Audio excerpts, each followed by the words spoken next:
Hello student, good evening. So mechanics में हम लोग प्रीवियस लेक्चर में फ्रिक्शन को डिस्कस कर रहे थे, जिसमें हमने इंट्रोडक्शन देखा था कि फ्रिक्शन का सामान्य मतलब क्या होता है, किस तरीके से फ्रिक्शन कार्य करता है और किस कंडीशन में फ्रिक्शन लगता है। उसके अलावा हमने क्लासिफिकेशन या वर्गीकरण देखा था कि हम किसको फ्रिक्शन को किस तरीके से वर्गीकृत या क्लासिफाई कर सकते हैं। अब नेक्स्ट टॉपिक हमारा है लिमिटिंग फ्रिक्शन। तो बात करें अगर लिमिटिंग फ्रिक्शन की, तो ये एक तरीके से ये जो होती है, ये फ्रिक्शन की मैक्सिमम वैल्यू होती है, जो किसी भी ऑब्जेक्ट पे अगर हम फोर्स अप्लाई करते हैं, जैसे कि वो किसी फिक्स्ड सरफेस के अगेंस्ट जो है मूव करने का प्रयास करता है या मूव करता है, तो उस केस में फ्रिक्शन की मैक्सिमम वैल्यू जो आपकी रेस्ट में सरफेस है, कितनी अधिकतम वैल्यू लगाएगी, उसको हम लिमिटिंग फ्रिक्शन कहते हैं। अब बात करें, जैसे कि यहाँ आप देख रहे होंगे, यहाँ पे एक हमारा ऑब्जेक्ट है जिसका वेट जो है W, वो नीचे की तरफ कार्य कर रहा है। सरफेस क्या कर रही है, ये नीचे की सरफेस है, इस ऑब्जेक्ट पे एक रिएक्शन फोर्स और ऊपर की तरफ लगा रही है। उसके अलावा यहाँ पे एक फोर्स और लग रहा है P, जो कि जो हमारा ऑब्जेक्ट है, ये फोर्स P ऑब्जेक्ट को राइट हैंड डायरेक्शन में मूव कराने का प्रयास कर रहा है, राइट हैंड डायरेक्शन में लग रहा है। तो ऐसे केस में अगर हम देखें तो जो वर्टिकल डायरेक्शन की बात करें, तो यहाँ पे फोर्सेज हमारी सारी बैलेंस हैं, क्योंकि जो वेट W है वो रिएक्शन फोर्स R के थ्रू बैलेंस हो रहा है। बट अगर बात करें हॉरिजॉन्टल डायरेक्शन में, तो हॉरिजॉन्टल डायरेक्शन में केवल एक फोर्स राइट हैंड डायरेक्शन में कार्य कर रही है, जिसकी वजह से ब्लॉक क्या करेगा, राइट हैंड डायरेक्शन में मूव करने का प्रयास करेगा। तो जब ब्लॉक आपका राइट हैंड डायरेक्शन में मूव करने का प्रयास करेगा, उस केस में क्या होगा कि जो आपकी सरफेस है, नीचे वाली सरफेस क्या है, ये स्टेशनरी है, इस पे तो कोई फोर्स लग नहीं रहा है। अब ये जो दोनों मीटिंग सरफेस हैं, जो स्टैटिक यानी कि जो स्टेशनरी सरफेस है, वो इस ब्लॉक पे एक फ्रिक्शन फोर्स लगाएगी। क्यों लगाएगी? क्योंकि मैंने आपको प्रीवियस लेक्चर में बताया था कि सरफेस जिस तरीके से हमको फ्लैट दिखती है या फिनिश दिखती है, उस तरीके से होती नहीं है। तो जो उसमें आपके पीक्स और वैली होते हैं, वो एक दूसरे के अगेंस्ट जाके लॉक हो जाते हैं। तो इस वजह से क्या होता है, एक फ्रिक्शन फोर्स जनरेट होता है। फ्रिक्शन फोर्स लगाएगा। अब मान लीजिए वो फ्रिक्शन फोर्स की वैल्यू F है और वो लेफ्ट हैंड डायरेक्शन में लग रहा है, तो जनरली क्या होगा कि आप P लगा रहे हैं तो उसमें आपका ब्लॉक मूव नहीं करेगा। मान लीजिए ये P का अमाउंट हमने कुछ कम रखा है, उस केस में क्या होगा कि आपका ब्लॉक नहीं मूव कर रहा है। तो जब ब्लॉक नहीं मूव कर रहा है, उस केस में आप यहाँ पे जितनी P का मैग्नीट्यूड इम्प्लीमेंट यहाँ पे लगा रहे हैं, फोर्स अप्लाई कर रहे हैं, सेम मैग्नीट्यूड से F जो है, इसको अपोजिट डायरेक्शन में ड्यू टू फ्रिक्शन लग रहा है और इस ब्लॉक को बैलेंस कंडीशन में रखे हुई है, मतलब कि कोई भी मोशन नहीं हो रहा है, क्योंकि मैग्नीट्यूड जो फ्रिक्शन फोर्स है वो भी P के बराबर ही लग रही है। फिर आप P को थोड़ा सा और बढ़ाएंगे, उस केस में भी क्या होगा कि आपकी बॉडी नहीं मूव कर रही। दैट मीन्स कि फ्रिक्शन की वैल्यू जो सरफेस है उसके द्वारा लगाई गई फ्रिक्शन की वैल्यू भी बढ़ गई P के साथ। अगर इसी तरीके से बात करें तो फिर बढ़ाएंगे, तो जब आप फिर नेक्स्ट बढ़ाएंगे जो अप्लाइड फोर्स है उसकी वैल्यू, तो आपको लगेगा कि अभी भी हमारी बॉडी मूव नहीं कर रही है। तो जब तक बॉडी मूव नहीं कर रही है, तब तक क्या करेगा कि फ्रिक्शन भी सरफेस के जो इस बॉडी पे अप्लाइड फोर्स होगा उसके अकॉर्डिंग अपनी वैल्यू बढ़ाता रहेगा। लेकिन एक टाइम ऐसा आएगा कि जो आप अप्लाइड फोर्स आपकी है, वो क्या करेगी, बॉडी को मूव कराना स्टार्ट कर देगी। तो अगर हम बात करें फ्रिक्शन की, तो जनरली क्या होता है कि अगर आपके पास कोई मान लीजिए कोई बड़ा सा आपके पास एक ट्रक खड़ा हुआ है, आप उसको धक्का दे रहे हैं, आप अकेले कितना भी फोर्स लगा लीजिए आप उसको नहीं ला पाएंगे। तो उस केस में क्या होगा कि फ्रिक्शन की वैल्यू होगी जो सरफेस द्वारा, जो अर्थ द्वारा उसके व्हील्स पे लग रही है, वो आपके द्वारा लगाए गए फोर्स से अधिक है। तो उस केस में क्या होगा, ये मूव नहीं करेगा। लेकिन मान लीजिए आपने खुद को हटाया और वहां पे एक आप क्रेन लेके चले आए। अब क्रेन जब खींचेगा तो आसानी से खींच ले जाएगा। तो मतलब अगर क्रेन आया और वो क्या किया कि पहले आप जितना फोर्स लगा रहे थे उसने उतना लगाया, तो ऑब्वियस सी बात है उतना फोर्स आप भी लगा रहे थे, तो आपका जो ट्रक है वो आगे नहीं बढ़ेगा। फिर उसने थोड़ा सा और बढ़ाया, फिर देखा फिर भी नहीं बढ़ रहा है। मतलब कि जैसे जैसे वो फोर्स बढ़ाता जा रहा है उस तरीके से सरफेस क्या कर रही है, फ्रिक्शन की वैल्यू को बढ़ाती जा रही है। लेकिन एक टाइम ऐसा आएगा कि सरफेस क्या करेगी, जो सरफेस द्वारा मैक्सिमम फ्रिक्शन लगाया तो जाएगा, लेकिन उसके बाद भी आपका जो ट्रक है वो आगे बढ़ जाएगा। तो वो मैक्सिमम वैल्यू जिसके बाद जो है जस्ट मूव करना स्टार्ट कर देता है आपका बेस ब्लॉक या कोई भी ऑब्जेक्ट है, फ्रिक्शन की मैक्सिमम वैल्यू जिसके जस्ट बाद क्या होता है कि आपका ऑब्जेक्ट मूव करना स्टार्ट कर दे, उस मैक्सिमम वैल्यू को फ्रिक्शन की हम लिमिटिंग फ्रिक्शन बोलते हैं।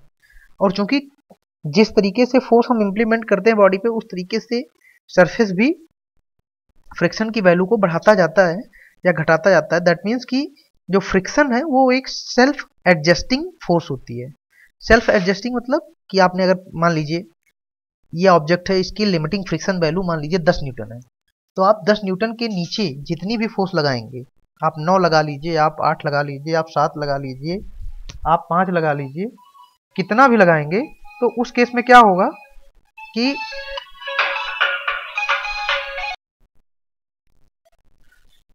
तो अगर बात करें हम फ्रिक्शन की, तो फ्रिक्शन जो है वो हमारा एक सेल्फ एडजस्टिंग फोर्स है। मतलब कि वो क्या करता है, जैसे ही जैसे हम फोर्स लगाते हैं उस तरीके से वो लिमिटिंग फ्रिक्शन जो मैक्सिमम वैल्यू होती है वहां तक खुद को एडजस्ट करता रहता है और अकॉर्डिंग टू अप्लाइड फोर्स खुद को चेंज करता रहता है।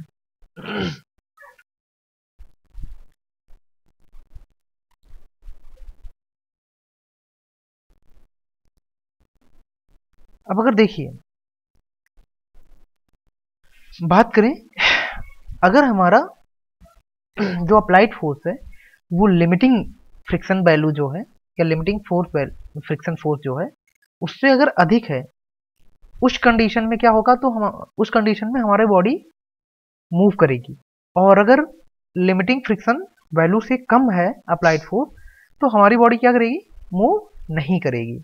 ठीक है।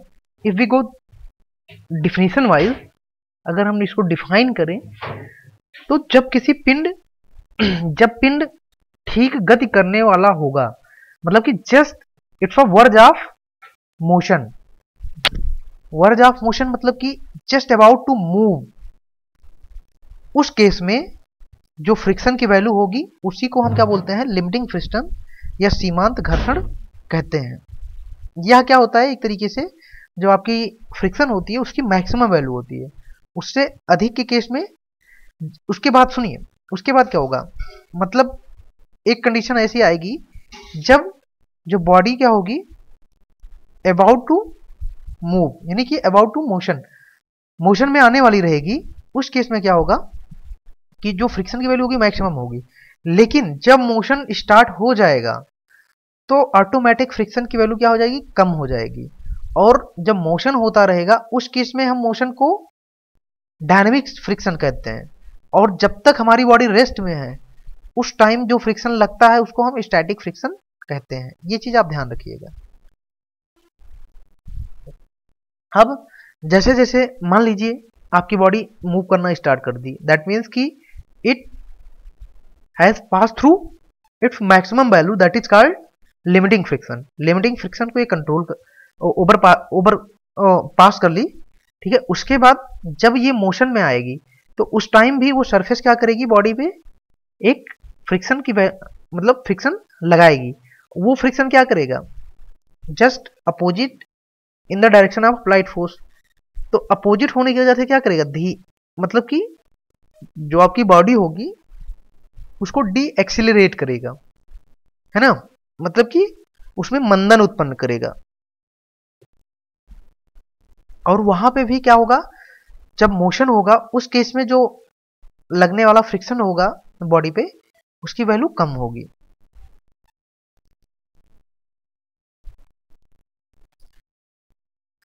अब बात करते हैं कि स्टैटिक फ्रिक्शन क्या होता है, डायनेमिक फ्रिक्शन क्या होता है, एंड मैक्सिमम फ्रिक्शन या आपका लिमिटिंग फ्रिक्शन। इसको हम आइए ग्राफ पे देखते हैं कि किस तरीके से इसको रिप्रेजेंट करते हैं। अब देखिए, मान लीजिए हम वही बॉडी मान के चलते हैं, उस पर अप्लाइड फोर्स पी है ना, राइट डायरेक्शन में बॉडी पे जो फोर्स हमारी है, जो हमने लगाया है एक्सटर्नल फोर्स, वो उसकी वैल्यू पी है, जबकि जो फ्रिक्शनल फोर्स है उसकी वैल्यू एफ है। ये सेल्फ एडजस्टिंग फोर्स है, ठीक है। तो जब हम पी की वैल्यू पी अप्लाई करते हैं तो उसके अकॉर्डिंग एफ भी क्या करता है, खुद को एडजस्ट करता है और बॉडी को स्टैटिक कंडीशन में यानी कि स्थिर अवस्था में बनाए रखता है।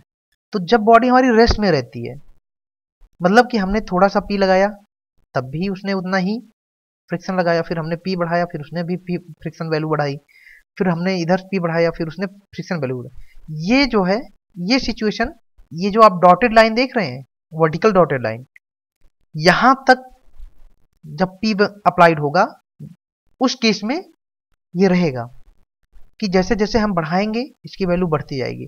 लेकिन ये डॉटेड लाइन क्या है, यही आपका लिमिटिंग फ्रिक्शन वैल्यू है। मतलब कि अगर बॉडी रेस्ट में है, बॉडी अगर रेस्ट में है, उस केस में जो फ्रिक्शनल वैल्यू होगी वो क्या होगी, उसको हम बोलेंगे स्टैटिक घर्षण या स्टैटिक फ्रिक्शन। यानी कि जब जो सरफेसेस हैं जो एक दूसरे के कांटेक्ट में हैं, उनके बीच में कोई रिलेटिव मोशन ना हो, मतलब कि कोई भी एक सरफेस दूसरे सरफेस के रिस्पेक्ट में मूव ना करे, उस केस में क्या होगा, हमारा स्थैतिक घर्षण होगा या स्टैटिक फ्रिक्शन होगा। क्यों? क्योंकि आप यहां ग्राफ से भी देख रहे होंगे, जो आपकी डॉटेड पॉइंट दिख रहा है यहां तक क्या है, ये फ्रिक्शन की जो वैल्यू है एफ, वो किसके बराबर है, जो हम फोर्स अप्लाई कर रहे हैं। तो दोनों देखिए यहां पे, इसीलिए यहां तक जो ग्राफ होगा वो स्ट्रेट लाइन होगा, स्ट्रेट लाइन होगा एट 45 डिग्री, है ना। मतलब कि दोनों जो है फोर्सेस वो बराबर हैं और बॉडी की पोजीशन रेस्ट है ना। जितना हम पी अप्लाई कर रहे हैं उतना ही एफ भी अप्लाई हो रहा है, इसीलिए यहां पे एंगल क्या है, 45 है, ठीक है। और ये जो है ये डॉटेड पॉइंट तक, मान लीजिए ये पॉइंट आपका एम है, तो एम पॉइंट तक क्या होगा कि आपका जो फ्रिक्शन की वैल्यू है वो अप्लाइड फोर्स के अकॉर्डिंग बढ़ती जाएगी। लेकिन एम पॉइंट जब आएगा तो इसको बोलेंगे limiting friction value. That means कि इस वैल्यू के बाद जो है आपका फ्रिक्शन वो कम होगा, या ये फ्रिक्शन की मैक्सिमम वैल्यू होगी। इसके बाद क्या होगा कि बॉडी मूव करना स्टार्ट कर देगी, मोशन करना स्टार्ट कर देगी। तो इसके बाद चूंकि बॉडी का मूवमेंट स्टार्ट हो जाएगा, तो इसके बाद की पोजीशन को हम बोलेंगे डायनेमिक कंडीशन। और यहां पे जो डायनेमिक कंडीशन में लगने वाला फ्रिक्शन होगा उसको हम बोलेंगे डायनेमिक फ्रिक्शन। यहां पे क्या करेगा, बॉडी धीरे धीरे आगे की तरफ फोर्स की डायरेक्शन में मूव करना स्टार्ट हो जाएगी। अब डायनेमिक फ्रिक्शन के केस में आप देख रहे होंगे जो स्टैटिक फ्रिक्शन है उसकी वैल्यू अचानक से कम हो जाती है। जब बॉडी मूव करना स्टार्ट करती है तो मैक्सिमम वैल्यू पे जाके उसके बाद अचानक से कम हो जाती है। उसके बाद ये देखिए एक फिक्स मैग्नीट्यूड में आगे की तरफ बढ़ती है। मतलब कि उसके बाद जब आपकी डायनेमिक कंडीशन होती है तो एक लिमिटेड अमाउंट ऑफ फोर्स जो है वो कंटिन्यूअसली बॉडी को रिटार्ड करती है, सेम। उसके बाद उसका मैग्नीट्यूड वेरी नहीं करता है। मतलब कि अगर हम बात करें डायनेमिक फ्रिक्शन की तो उसमें मैग्नीट्यूड जो है वो फिर चेंज नहीं होता है, सेम अमाउंट में जो फ्रिक्शन है वो बॉडी को रिटार्ड करने का प्रयास करता है और बॉडी पे जो अप्लाइड फोर्स होती है उसके अगेंस्ट काम करता है। तो अगर हम बात करें डायनामिक फ्रिक्शन की, तो यहाँ पे क्या होगा कि जो हमारी मेटिंग सरफेस होंगी या जो सरफेस एक दूसरे के कांटेक्ट में होंगी, जिसके बीच में फ्रिक्शन कार्य कर रहा होगा, तो वो सरफेसेस एक दूसरे के रिस्पेक्ट में मूव करना स्टार्ट कर देंगी। मतलब कि उन सरफेस के बीच में रिलेटिव मोशन स्टार्ट हो जाएगा। तो इस तरीके से जो एक सरफेस दूसरे सरफेस पे फोर्स लगाएगी, उस मोशन के अगेंस्ट उसको हम क्या बोलेंगे, डायनेमिक फ्रिक्शन या काइनेटिक फ्रिक्शन, है ना। डायनेमिक फ्रिक्शन या काइनेटिक फ्रिक्शन। लिमिटिंग फ्रिक्शन, जैसे कि मैंने आपको पहले ही बताया कि जो भी मेटिंग सरफेस होती है उसके बीच में जो फ्रिक्शन की मैक्सिमम वैल्यू होती है वो कब आती है, जस्ट जब बॉडी मूव करना स्टार्ट करे उसके पहले। तो मैक्सिमम वैल्यू को ही हम क्या बोलते हैं, लिमिटिंग फ्रिक्शन या चरम या सीमांत घर्षण के नाम से जानते हैं। नेक्स्ट है लॉ ऑफ फ्रिक्शन। अब बात करें अगर लॉ ऑफ फ्रिक्शन की, मतलब कि हम फ्रिक्शन में क्या क्या एजम्पशंस मान के चलते हैं, किस तरीके से जो फ्रिक्शन बेस्ड न्यूमेरिकल है उसको सॉल्व करते हैं, किन एजम्पशंस को मान के, वो हम इस टॉपिक के अंतर्गत लॉ ऑफ फ्रिक्शन के अंतर्गत जानेंगे।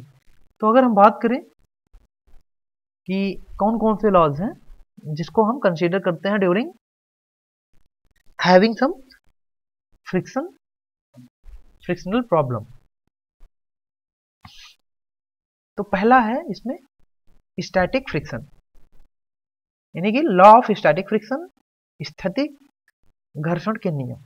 मतलब कि जब हमारी बॉडी रेस्ट कंडीशन में होगी उस टाइम पे कौन कौन से रूल्स, कौन कौन से लॉ जो है फॉलो होते हैं, उसके बारे में हम जानेंगे। उसके बाद नेक्स्ट है लॉ ऑफ डायनेमिक फ्रिक्शन, यानी कि जब बॉडी हमारी मूव कर रही होगी, दैट मीन्स कि मोशन में होगी, तो कौन से लॉ जो हैं वो हम कंसीडर करेंगे। नेक्स्ट बात करें लॉ ऑफ लिमिटिंग फ्रिक्शन, यानी कि जब फ्रिक्शन की वैल्यू जो है वो एक मैक्सिमम वैल्यू होगी, दैट मीन्स कि just when body is just about to move, उस कंडीशन में जो फ्रिक्शन की वैल्यू होगी उसके लिए कौन कौन से हम एजम्पशंस या कंडीशन को मानेंगे या फॉलो करेंगे। तो पहला देखते हैं लॉ ऑफ स्टैटिक फ्रिक्शन। अगर बात करें लॉ ऑफ स्टैटिक फ्रिक्शन की, तो किन्हीं दो मेटिंग सरफेस के बीच में या कांटेक्ट सरफेस के मध्य जो फ्रिक्शन फोर्स होता है वो हमेशा, जैसे कि मैंने आपको पहले बताया, उस सरफेस के ऊपर टेंजेंशियल लगता है। मतलब कि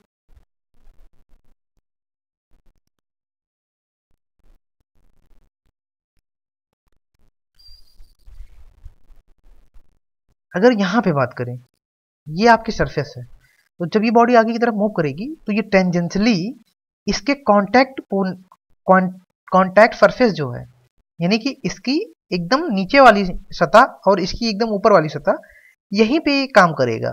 ठीक है, तो जो फ्रिक्शन फोर्स होगा वो कांटेक्ट सरफेस पे ही दोनों सरफेस के काम करेगा, और इसकी डायरेक्शन क्या होगी, जो हम फोर्स अप्लाई कर रहे हैं P यहाँ पे, उस फोर्स के क्या होगी, अगेंस्ट होगी।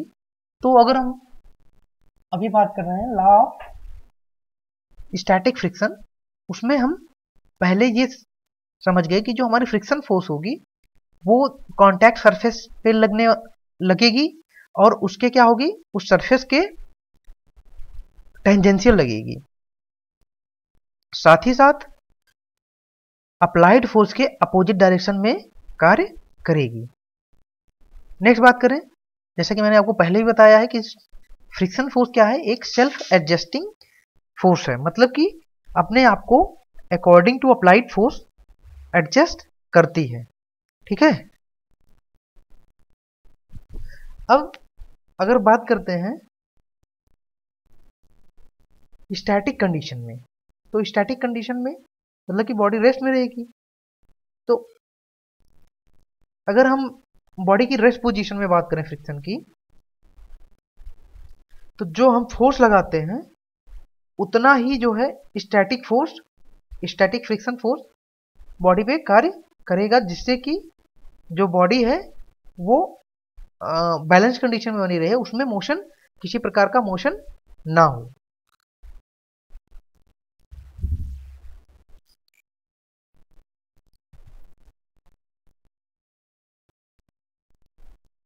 इसके अलावा बात करें लॉ ऑफ डायनेमिक फ्रिक्शन की, तो सबसे पहले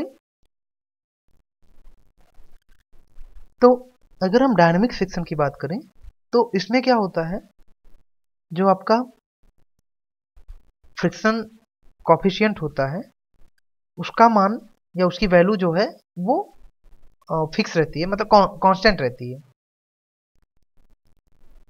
और जो ये वैल्यू होती है फ्रिक्शन फोर्स की, ये आपकी स्टैटिक कंडीशन में, जो स्टैटिक कंडीशन होती है उसमें जो आपका लिमिटिंग फ्रिक्शन फोर्स होता है उससे हमेशा कम होती है। जैसे कि मैंने अभी आपको ग्राफ में बताया था, दैट पर्टिकुलर पॉइंट जो m है उसके बाद क्या होता है, आपकी फ्रिक्शनल फोर्स जो होती है वो ऑटोमेटिकली कम हो जाती है जब आपकी बॉडी मूव करना स्टार्ट कर देती है। तो हमेशा क्या होता है, ये लिमिटिंग वैल्यू से कम होता है और स्थिर रहता है, फिक्स रहता है। स्ट्रेट लाइन आपने देखी होगी, अभी जस्ट हमने देखा था। यहाँ पे देखिए, जैसे ही लिमिटिंग वैल्यू से हम आगे बढ़े तो बॉडी मूव करना स्टार्ट कर दी, ये वैल्यू फिक्स हो गई, मतलब कि इसके बाद ये चेंज नहीं हो रही है, एक फिक्स वैल्यू जो है फ्रिक्शन की वो लग रही है। तो अगर सेकंड पॉइंट की बात करें, जो फ्रिक्शन फोर्स होता है जब आपकी डायनामिक कंडीशन, गति की अवस्था होती है, उस केस में जो आपकी फ्रिक्शनल फोर्स होती है वो हमेशा बॉडी की जो मूवमेंट होती है या गति अवस्था होती है उसके अगेंस्ट कार्य करती है, उसके विपरीत दिशा में ही कार्य करेगी। नेक्स्ट बात करें, जो आपकी डायनामिक फ्रिक्शन की वैल्यू होती है वो रिलेटिव मोशन पर निर्भर नहीं करती, मतलब कि जो बॉडी एक दूसरे के अगेंस्ट मूव कर रही हैं उनकी वैल्यू पर, उनके मोशन पर निर्भर नहीं करती है कि मोशन की वैल्यू 1 मीटर पर सेकेंड है या 100 मीटर पर सेकेंड है। लेकिन जैसे जैसे आपका ये मोशन की, जो रिलेटिव मोशन की स्पीड है वो बढ़ती जाती है, तो ऑब्वियस सी बात है आपकी फ्रिक्शनल फोर्स घटेगी। क्यों घटेगी? क्योंकि रिजल्टेंट फोर्स ही बॉडी को मूव करा रही है, तो रिजल्टेंट फोर्स अगर बढ़ रही है तभी बॉडी रिलेटिवली हाई स्पीड पे मूव करेगी, और उस केस में क्या होगा, आपकी फ्रिक्शनल वैल्यू क्या होगी, ऑटोमेटिकली कम हो जाएगी, क्योंकि इम्प्लीमेंटेड फोर्स आपको आप बढ़ा रहे होंगे। नेक्स्ट है हमारा लॉ ऑफ लिमिटिंग फ्रिक्शन। तो अगर हम बात करें लॉ ऑफ लिमिटिंग फ्रिक्शन की, तो देखिए, जब दो बॉडी एक दूसरे के कांटेक्ट में आती हैं तो जो नॉर्मल फोर्स होती है due to weight of body, जो नॉर्मल फोर्स होती है उस बॉडी की किसी सरफेस पे, उस नॉर्मल फोर्स के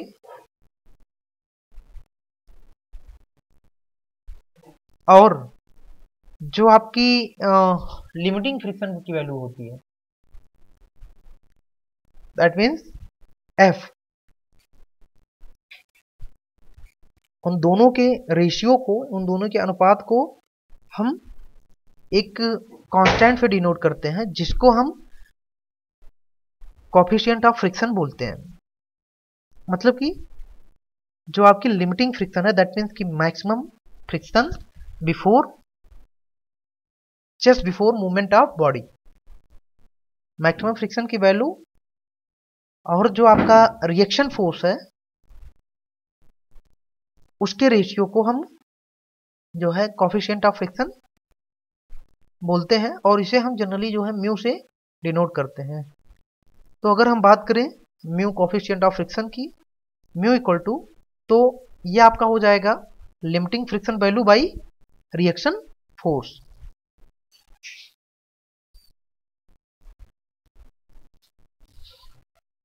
अब बात करें जो आपका लिमिटिंग फ्रिक्शन वैल्यू होती है, लिमिटिंग फ्रिक्शन फोर्स, वो कभी आपके सरफेस एरिया पे या सरफेस का एरिया कितना है या सरफेस की शेप कैसी है इस पे डिपेंड नहीं करता है। वो केवल एक चीज पे डिपेंड करता है और वो है हमारा आर। क्यों? क्योंकि अगर देखिए एफ यहां से देखेंगे F equal to mu R. अब म्यू तो हो गया कांस्टेंट, दैट मीन्स कि F directly proportional to R. तो रिएक्शन फोर्स जितनी होगी उसी बेस पे क्या होगा, हमारा लिमिटिंग फ्रिक्शन वैल्यू आगे बढ़ेगा या घटेगा। अगर रिएक्शन फोर्स आपकी बढ़ेगी तो आपका लिमिटिंग फ्रिक्शन वैल्यू बढ़ेगा, और अगर आपकी रिएक्शन फोर्स कम होगी तो आपका लिमिटिंग फ्रिक्शन वैल्यू कम होगा। नेक्स्ट बात करें कि अगर आप बात करें जनरल टेम्परेचर चेंज, सामान्य तापमान में अगर कोई चेंज होता है तो वो आपका जो आपका कोफिशिएंट, फ्रिक्शन कोफिशिएंट है उसको अफेक्ट नहीं करता है, जब तक कि आपकी properties of that particular material is maintained.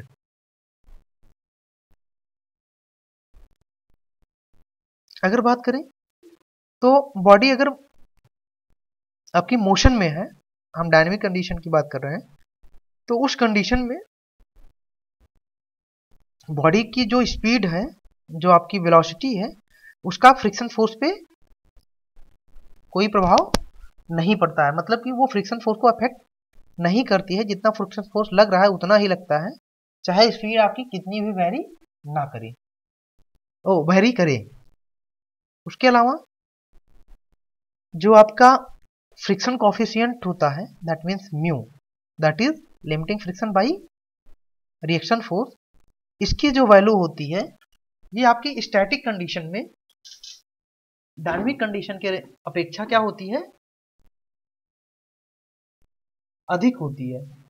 मतलब कि अगर हम बात करें तो डायनामिक कंडीशन में स्टैटिक की अपेक्षा कम होती है, या यूं कह लीजिए कि स्टैटिक में डायनामिक की अपेक्षा अधिक होती है। नेक्स्ट है advantage and disadvantage of friction.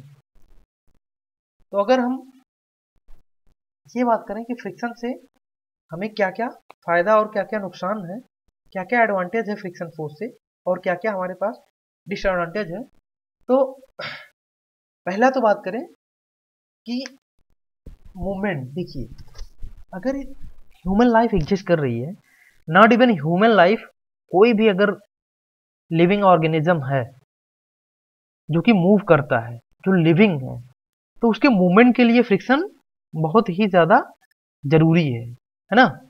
अब देखिए अंतरिक्ष में क्या होता है, अंतरिक्ष में लोग जाते हैं, एस्ट्रोनॉट जाते हैं हमारे, तो वहां पे एयर फ्रिक्शन है, एयर इतना, बात करें जो हमारा पृथ्वी का एटमॉस्फेयर है, यहाँ पे क्या है, एयर है, तो ये क्या करती है, आपके कोई भी बॉडी अगर मूव कर रही है तो उसको एक जो है एयर फ्रिक्शन उसके अगेंस्ट एक फोर्स लगाती है। लेकिन अगर आप पृथ्वी के एटमॉस्फेयर के बाहर निकलेंगे तो आपको क्या मिलेगा, कोई भी एटमॉस्फेयर ही नहीं है, दैट मीन्स वहां कुछ है ही नहीं, वहां पे क्या है, निर्वात है, एयर है ही नहीं। तो जब कोई ऑब्जेक्ट है ही नहीं तो फ्रिक्शन कौन जनरेट करेगा, बॉडी के मूवमेंट को कौन रोकेगा।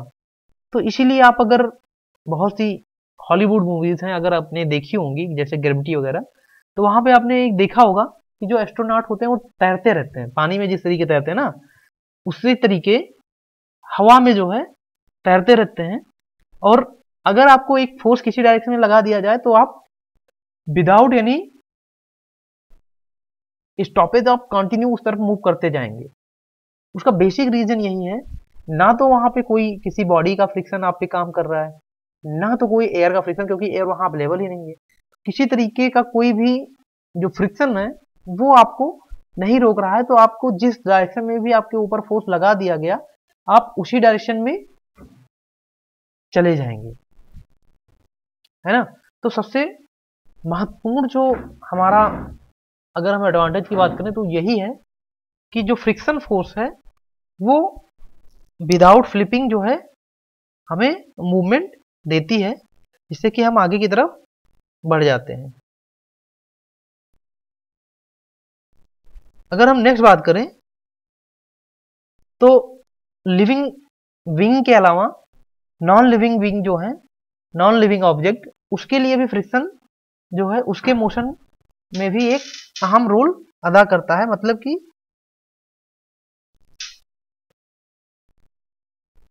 मूव करने में उसे सहायता करता है। अगर अब बात करें एप्लीकेशन इन मैकेनिकल इंजीनियरिंग, क्योंकि आप लोग मैकेनिकल इंजीनियरिंग से हैं, तो आप व्हीकल को देख लीजिए। आपके पास कोई भी गाड़ी है तो वहां पे आप देखते होंगे कि आप जा रहे हैं, अचानक से बहुत तेज स्पीड है, आपने ब्रेक मारा, आपकी रुक गई गाड़ी। क्यों रुक गई? क्योंकि फ्रिक्शन कार्य कर रहा है आपके गाड़ी के टायर के बीच में, और जो अर्थ है उसके सरफेस के बीच में एक फ्रिक्शन फोर्स कार्य कर रही है। उसी तरीके से आप बात करें, जो ब्रेक आप इंप्लीमेंट करते हैं वो भी क्या करता है, जो ब्रेक शू होता है वो ब्रेक ड्रम के अगेंस्ट प्रेस किया जाता है, तो वो जाके ड्रम में चिपक जाता है। ड्रम में चिपक जाता है तो एक फ्रिक्शन फोर्स लगाता है, जिससे कि ड्रम आपका रोटेट करना, उसके रोटेशन के अगेंस्ट एक फ्रिक्शन फोर्स लगती है, इससे उसका रोटेशन स्लो डाउन होता है, और वो जो फोर्स होती है वो आपके शाफ्ट पे ट्रांसमिट हो जाती है, और आपका शाफ्ट मूव करना बंद करेगा तो आपके व्हील्स पे फोर्स लगेगी, और व्हील्स पे फोर्स लगेगी तो उसके अगेंस्ट जो है सरफेस, जिस तरफ रोटेशन कर रहा होगा उसके अगेंस्ट सरफेस एक फ्रिक्शन फोर्स लगाएगी और आपकी गाड़ी रुक जाएगी। उसके अलावा बात करें, आप माचिस का इस्तेमाल करते हो, वहां पे भी फ्रिक्शन की वजह से ही जो है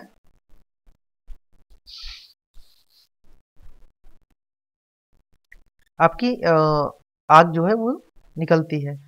उसके बाद डिफरेंट टाइप के आपके वॉइसेस जो हैं वो फ्रिक्शन की वजह से ही निकलते हैं।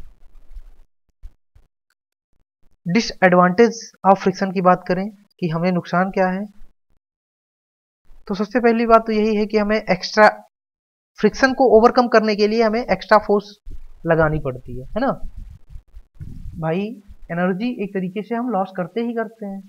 जहां पे पता लगा कि कोई ऑब्जेक्ट हमें यहां से वहां मूव कराना है, तो अगर फ्रिक्शन नहीं होता तो आप तो एक बार ऐसे हाथ से थोड़ा सा एक टच देते और बॉडी उसी डायरेक्शन में मूव करती हुई चली जाती। लेकिन अभी क्या है, आप उसको काफी फोर्स लगा के फिर लेके जा रहे हैं। जितनी भारी बॉडी होगी उतना ज्यादा नॉर्मल फोर्स होगा, और जितना ज्यादा नॉर्मल फोर्स होगा उतना ज्यादा आपका फ्रिक्शन होगा, है ना, रिएक्शन फोर्स।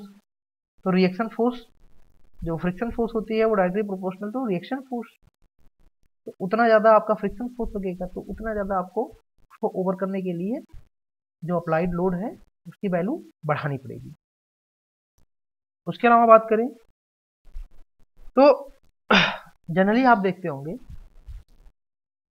आप ब्रेक ले लीजिए, ब्रेक की ही चलिए बात करते हैं। जैसे आप गाड़ी में ब्रेक मारते होंगे, या कोई भी व्हील है उसको आप रोटेट कराइए, उसके बाद ब्रेक मारिए। उसके बाद आपके घर में साइकिल है, साइकिल को अगर आप पिछला चक्के को घुमाइए, उसका अचानक से ब्रेक मारिए, तो जो रिम होती है उसको आप टच करके देखिए, हीट हो जाता है। क्योंकि क्यों हीट हो जाता है? क्योंकि as per law of conservation of energy, energy neither be created nor be destroyed, it can change from one form to another form.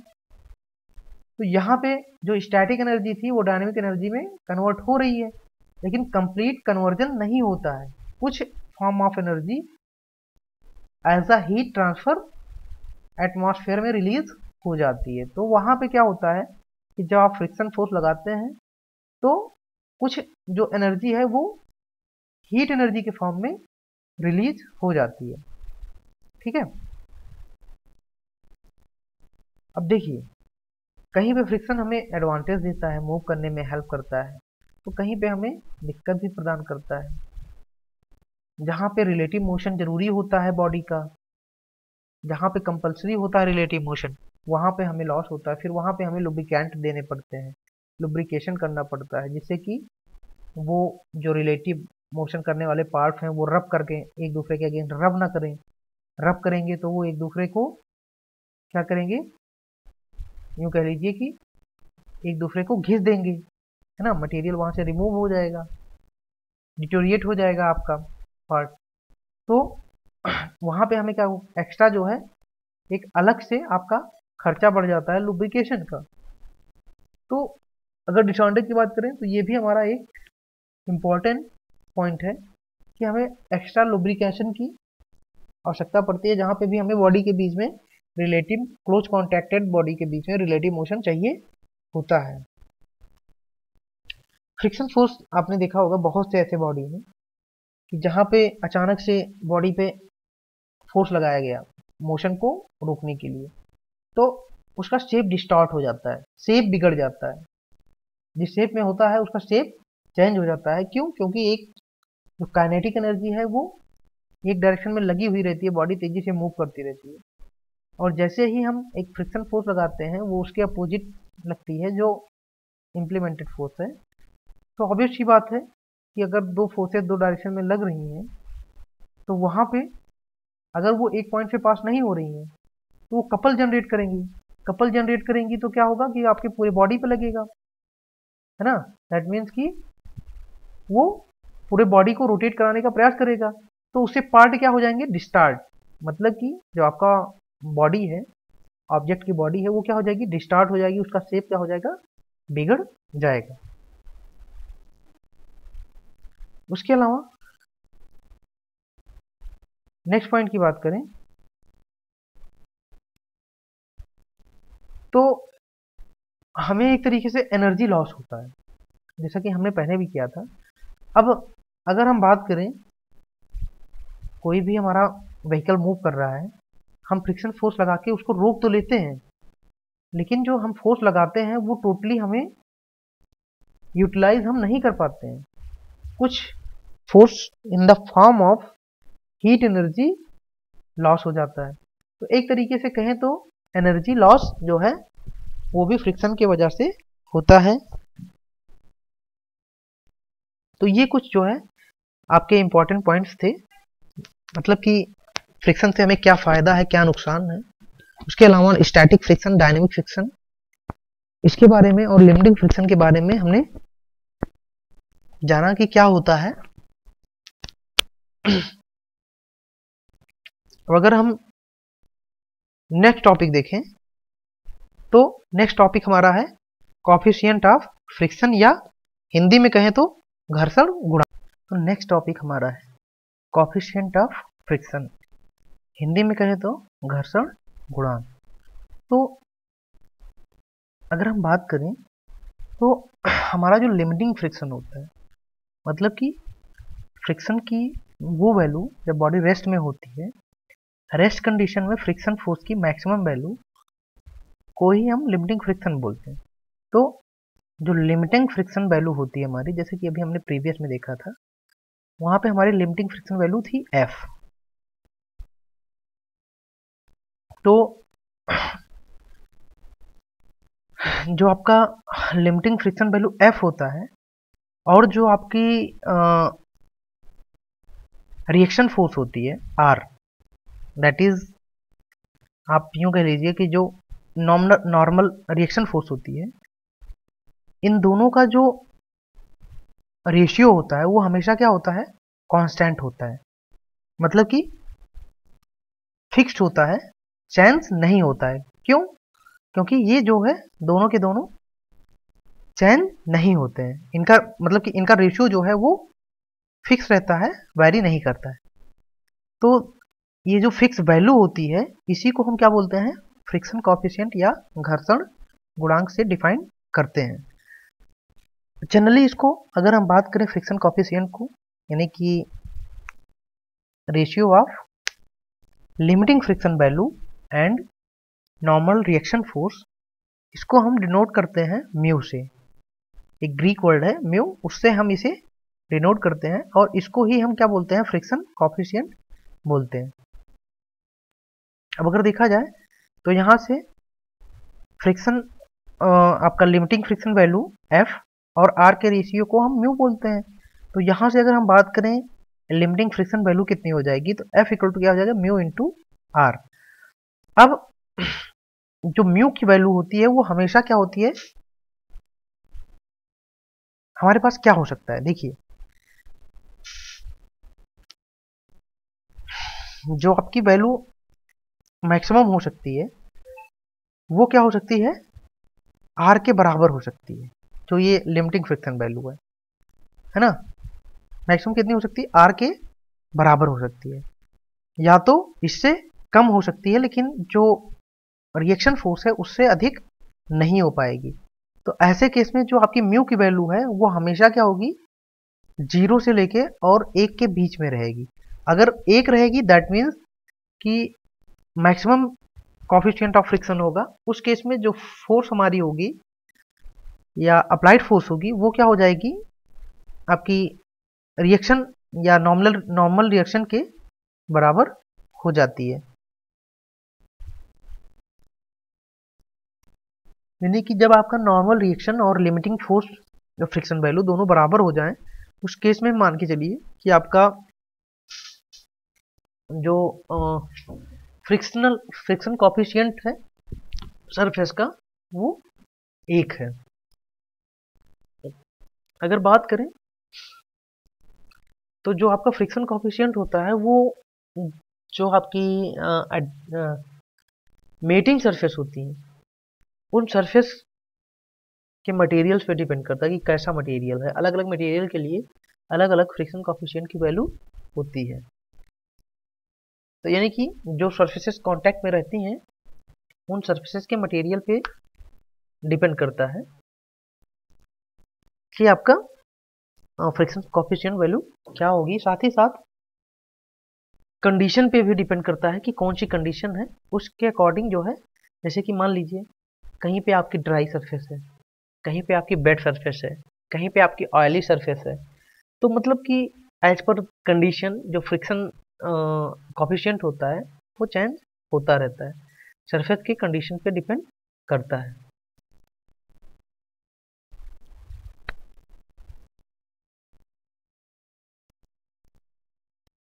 अगर बात करें आपकी बॉडी अगर स्टैटिक कंडीशन में है तो यानी कि रेस्ट पोजीशन में है, कोई रिलेटिव मोशन मेटिंग सरफेस के बीच में या कॉन्टैक्टेड सरफेस के बीच में नहीं हो रहा है, तो उस केस में जो फ्रिक्शन कॉफिशिएंट होता है उसको हम स्टैटिक फ्रिक्शन कॉफिशिएंट कहते हैं। अगर बॉडी के बीच में रिलेटिव मोशन हो रहा है, बॉडी मूव कर रही है, तो उस केस में फ्रिक्शन कॉफिशिएंट को हम डायनामिक फ्रिक्शन कॉफिशिएंट कहेंगे।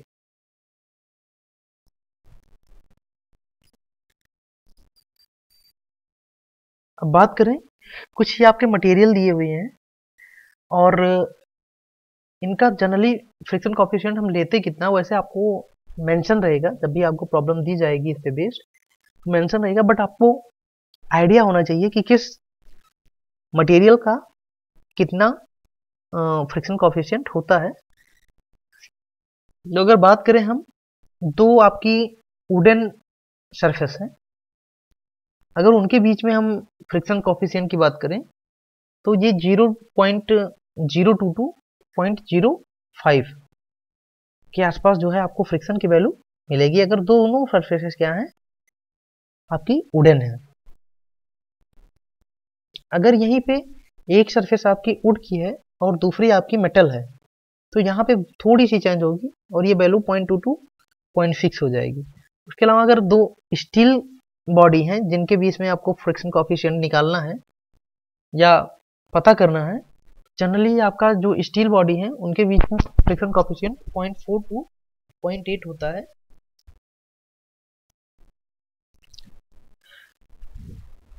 नेक्स्ट बात करें,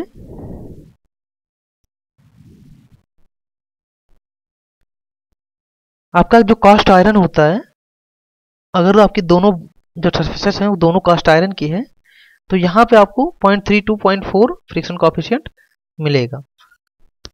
उसके अलावा बात करें तो अगर आपकी एक कोई बॉडी जो है मेटिंग सरफेस वो आपकी मेटल है और दूसरा आपको स्टोन दिया गया है, उस केस में जो आपका कॉफिशिएंट होगा वो 0.3 to 0.8 के बीच रहेगा।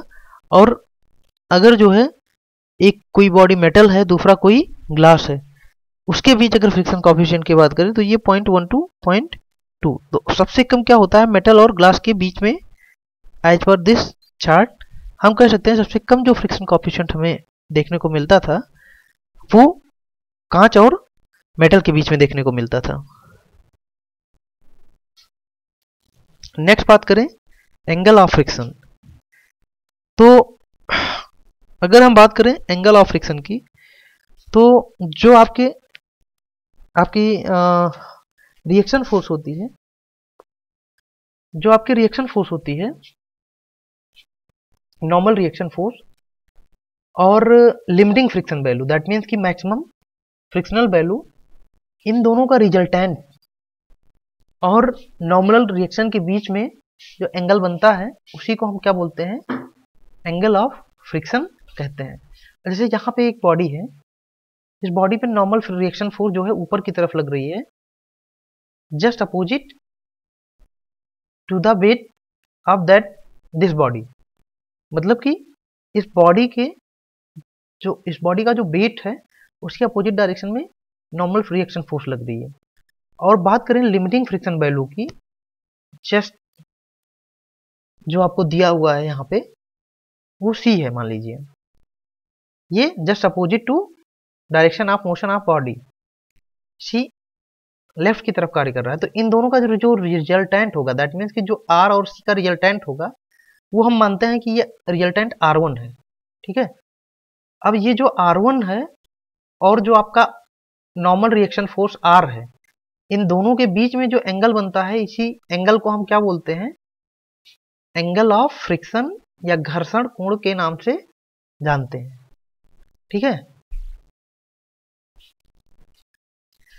यहां पे देखिए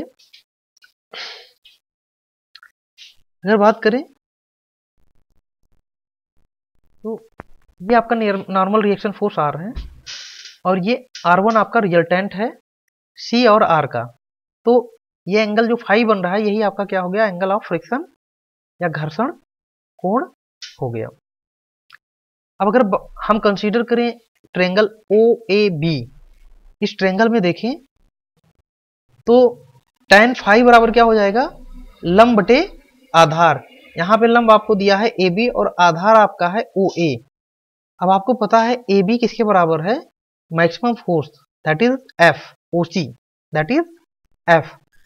तो F बाई आधार आपको क्या दिया हुआ है, R, और F बाई R आपको क्या मैंने पहले बताया था, म्यू। म्यू बराबर क्या होता है, F बाई R। तो अगर यहां से एक सेकेंड, अगर यहां से हम देखेंगे तो आपको tan फाई बराबर क्या मिल जाएगा, F by R. F by R बराबर क्या होता है, म्यू। तो यहां से हम F की वैल्यू म्यू आर लेंगे और जब म्यू आर यहाँ पे रखेंगे तो tan फाई बराबर हमको क्या मिल जाएगा, म्यू, दैट इज यहां से अगर फाई देखेंगे तो tan इनवर्स म्यू। तो अगर हम बात करें तो जो हमारा घर्षण गुणांक है वो जो घर्षण कोण है उसकी ज्या के बराबर, ज्या मतलब अस्पष्टज्या जिसको टेंजेंट बोलते हैं, ज्या तो साइन को बोलते हैं, तो अस्पष्टज्या के बराबर जो है, जो घर्षण कोण है उसकी अस्पष्टज्या के बराबर ही हमारा क्या होता है, घर्षण गुणांक होता है। ठीक है, चलिए तो फिर इस क्लास को हम यहीं पे क्लोज करते हैं और नेक्स्ट लेक्चर में जो है हम अपनी नेक्स्ट टॉपिक देखेंगे जो कि है angle of repose. Thank you so much.